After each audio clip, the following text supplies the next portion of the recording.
Recent U.S. military involvement hasn't made the world a safer place because terrorism is not under control. Countries' leaders are attacking their country's civilians, and too much money is being spent. On September 20th, 2001, President George W. Bush declared war on terror. From this time on, America has sent troops all over the Middle East. Main goal for this war was being to take down al-Qaeda. Not only for America and for America to be at peace and safe, and to have no fear of any attacks from this dangerous group.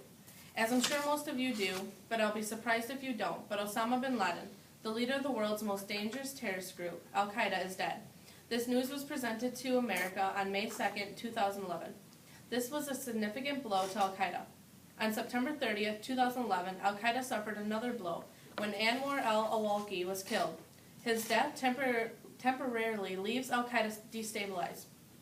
Some people fear the opposite effect will take place when killing these terrorist leaders or trying to decapitate these terrorist organizations. Instead of ending violence, it just makes the terrorists more mad, almost always resulting in severe consequences, such as another attack or an attack on their own civilians in their own country. It is just like the Columbine shootings. 2 kids had enough bullying and hit their breaking point, resulting in them going on a rampage in their school and killing innocent classmates. With Obama saying okay to kill these leaders, America should watch our backs. It's only a matter of time until al-Qaeda decides to make another move on the United States. Many people ask why America is involved in other countries' problems, like why America has decided to join the coalition with France, Italy, Canada, and the United Kingdom to send missile attacks to Libya to try and stop Muammar Gaddafi, with the coalition's goal being to destroy Libya's air defense system around the country's capital, Tripoli. Why does America's military need to step in when Libya hasn't posed a threat to our country? In my opinion, we don't need to be there, and we shouldn't be there. In all respect, that is their own country's problem, and they should step up and fight their own battles. The rebels in Libya have done a good job on taking over their country and have made it to their goal destination, Tripoli. They have captured 2 of Muammar Gaddafi's sons and are seeing Gaddafi's kingdom crumbling.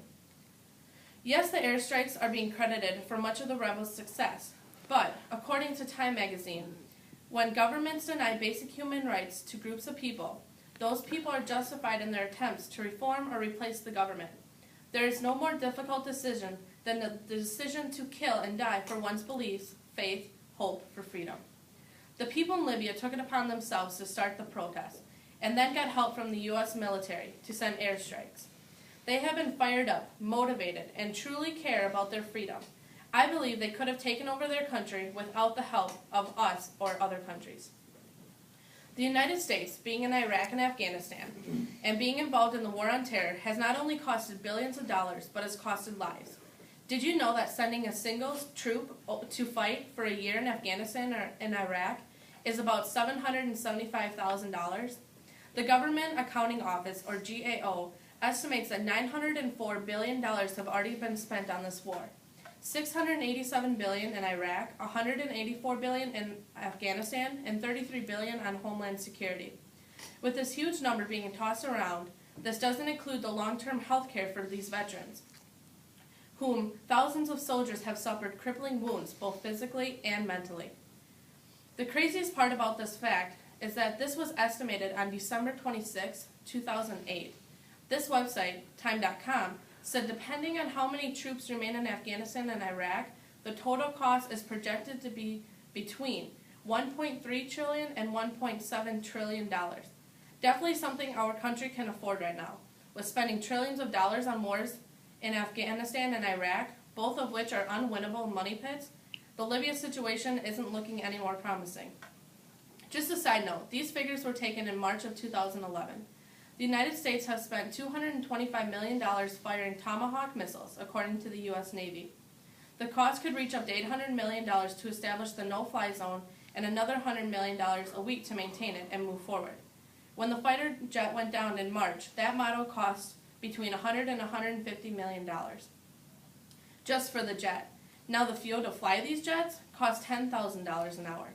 Several lawmakers from both the Republican and the Democratic parties have both said the United States can't afford this intervention. We cannot spend money on a war we do not need and that is getting us nowhere and adding more debt to our already struggling economic country. President Obama said in March, Libya would be brief. This transition will only take place for a matter of days, not a matter of weeks. Somebody was wrong. This is ridiculous, especially when it is now October and the United States military is still involved in Libya today. America can't afford another terrorist attack, or certainly can't afford any more money wastefully spent. America can't keep doing what they are doing to these terrorist organizations and terrorist leaders.